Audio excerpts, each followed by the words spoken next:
Y hoy es el Día Internacional de las Niñas. Hoy los papás tenemos que celebrarle el día a nuestras hijas, a nuestras sobrinas, a nuestras nietas, porque es un día muy especial, además porque la conmemoración conlleva un compromiso de no agresión y no violencia contra las menores de edad. Pero usted todavía no tiene nietas. Gracias a Dios no tengo De nietas. pronto Andrés Páez tengo... sí, que ya está más veterano. Eso se demora un poquito. Andrés, hay que celebrarles el Día del Veterano. Pero yo tengo una hija divina, mi amada Abigail, así de que le celebraré hoy el día a mi hija. Mi Que hijita de 6 también años. ha estado por este set. Que por acá correteando. Se nos tiene invitada. Claro que sí, Giovanni. Hablamos a esta hora con Fedra Rubio. Ella es líder de incidencia de World Vision. Pero además, por lo que hoy podríamos estar hablando de una celebración, también siempre las cifras son las que nos llevan a impresionarnos, a preocuparnos por lo que ocurre alrededor de las menores de edad. 5.357 niñas han sido víctimas de violencia sexual en 2019. Esto solo en Colombia, Fedra. Buenos días. Buenos días. Esta cifra es solo en Colombia. Brutal. Es bastante Aterradora. Alarmante. Exactamente, es bastante alarmante porque tenemos que cada hora pues son 2 niñas. Cada hora abusadas. 2 niñas. Cada En 2 Colombia es horas violentada tenemos- sexualmente. Correcto. ¿Cómo se así define es. la violencia sexual? ¿Es qué? ¿Cuando hay una violación como tal? Cuando hay un abuso, desde un tocamiento, ya es considerado un abuso sexual, una violencia sexual. Cuando se les denigra, cuando se les trata con ciertas palabras que se daña su imagen, su dignidad, es considerado A las menores de violencia edad. sexual. Correcto, a las menores. Eso quiere decir que ¿cuántos casos? 5.357, 2 por hora en nuestro país. O sea, cada día 53 casos de niñas abusadas. ¿Qué en sanción hay nuestro para país. quienes atacan sexualmente a las menores de edad en Colombia? Tiene pena de cárcel, donde son 60 años mínimo, sin rebaja, por hacer estas agresiones hacia las niñas. Ustedes han venido a hablar también alrededor de una campaña que han denominado 1000 niñas. Yo esta mañana estaba pensando, ¿y por qué no van a hablar de 100.000 niñas, de 1 millón de niñas? ¿Cuál es el propósito? El propósito es evidenciar la necesidad que hay, más de celebrarle a la niña el Día de la Niña, es poner el alerta que la situación de la niña cada día está en aumento de más riesgo y violencias, que es un compromiso de todos y de todas, disminuir la violencia y los casos de abuso, de agresión que se presenta hacia las niñas, que el mismo ODS 5 que nos hace un llamado a una igualdad de géneros, es también cómo visibilizamos y empoderamos el rol de las niñas en esta sociedad. Fedra, uno como papá, ¿cómo hace para darle el mensaje a las niñas? Porque en el caso pues, de la relación con la mamá son más cercanas, con el papá son un poco más tímidas para contar ciertas cosas, para uno saber esos cambios, cuándo es el cambio porque tienen 12, 13 años y cuándo es de verdad que puede pasar algo extraño en el colegio donde ellas comparten. Eso viene desde la misma primera infancia. O sea, las niñas las debemos escuchar desde pequeñas. Para generar la confianza desde siempre. Claro, no solamente cuando entren a la adolescencia. Lógico que en la adolescencia tanto las niñas como los niños van a buscar sus pares, una identificación en ciertos temas, ¿cierto? Pero entonces también es cómo empoderamos las niñas desde pequeñas. Y ese empoderamiento viene desde casa, desde la escuela, desde el rol que realizan en cada uno de estos sectores. Ejemplo, en casa, aún tenemos la niña y el niño. Al niño le damos el balón, a la niña la muñeca. Al niño le damos las herramientas y el casco, a la niña le damos las ollitas. Sí. Entonces, ¿cómo Sí. cambiamos El cuento del estos cochecito, toda la vida ha paradigmas sido así, y de estos acuerdo. roles también? Y esto que se cambia desde la propia casa. ¿Cómo la niña no puede llegar a jugar un balón? ¿Cómo la niña? Estereotipos. Exactamente. ¿Cómo la niña no puede llegar a ser una ingeniera también?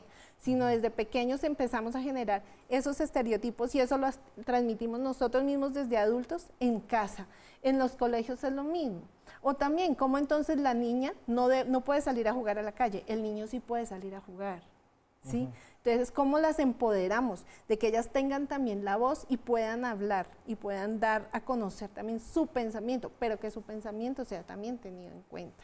Y pues eso implica mucho un cambio de nuestra cultura. Estamos en una cultura machista aún, que todavía seguimos remarcando eso. Óyeme, Fedra, en comparación con el pasado, digamos una generación atrás, 20 años atrás, a hoy, ¿estos casos de abuso sexual contra las niñas han aumentado o han disminuido? ¿O lo que ha aumentado es la denuncia dadas las nuevas tecnologías?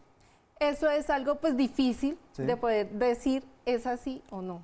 ¿Por qué? Porque pueda que sea, ya hay mayor conciencia de la denuncia. Antes era como normal la violencia contra las niñas, ya no, No tanto normal, sino oculta. oculta. ¿Por qué? Porque muchas veces esta violencia ocurre al mismo interior de su familia, al mismo interior de su hogar. ¿Ese es el principal foco de violencia?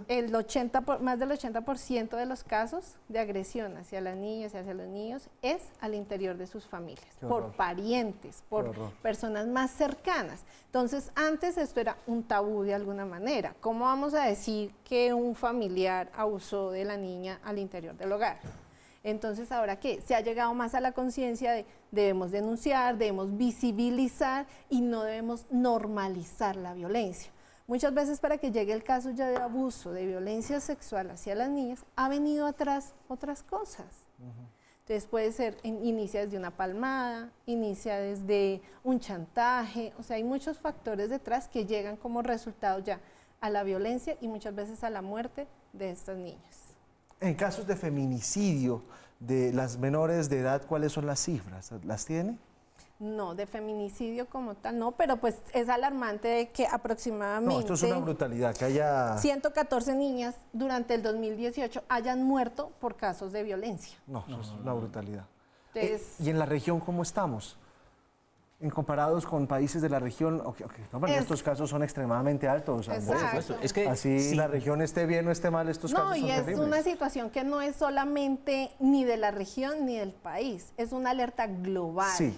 Es una alerta global donde se ve la inequidad hacia las violencias, hacia las niñas también. Es una alerta global, que por eso sale, y ese es el llamado a este objetivo de desarrollo número 5, que es específicamente a lograr el empoderamiento y el mejoramiento de la calidad de las niñas en este país, en el mundo. pues es que el panorama también no deja de ser aterrador cuando hablamos de esas cifras de las que usted cita, Giovanni, de 91.982 casos reportados de menores de edad víctimas de violencia sexual entre los años 2015 y 2019.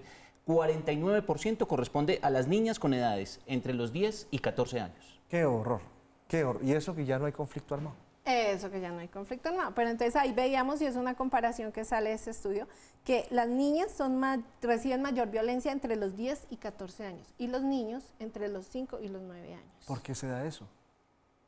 Eso es algo que tendríamos que entrar a analizar, pero es donde mayor se presenta la violencia hacia los niños en ese rango de edad y las niñas en 10 y 14, donde tenemos también un alto número de embarazos en claro. niñas adolescentes, donde si miramos nuestra legislación, dice que toda niña menor de 14 años que quede embarazo es considerado un abuso o una violencia sexual. Fedra, como este es un día que designaron como tal las Naciones Unidas, a nivel global, ¿qué tipo de conmemoraciones o de actos va a haber? Cada organización tiene levantar las voces de estas niñas y visibilizar las inequidades que se presentan a nivel educativo, a nivel familiar, y la importancia de empoderar a las niñas para que ellas mismas puedan hablar y levantar su voz frente a su situación. Pues Fedra, muchísimas gracias por estar con nosotros y por contarnos, hombre, estas cifras, y la felicito por esta iniciativa.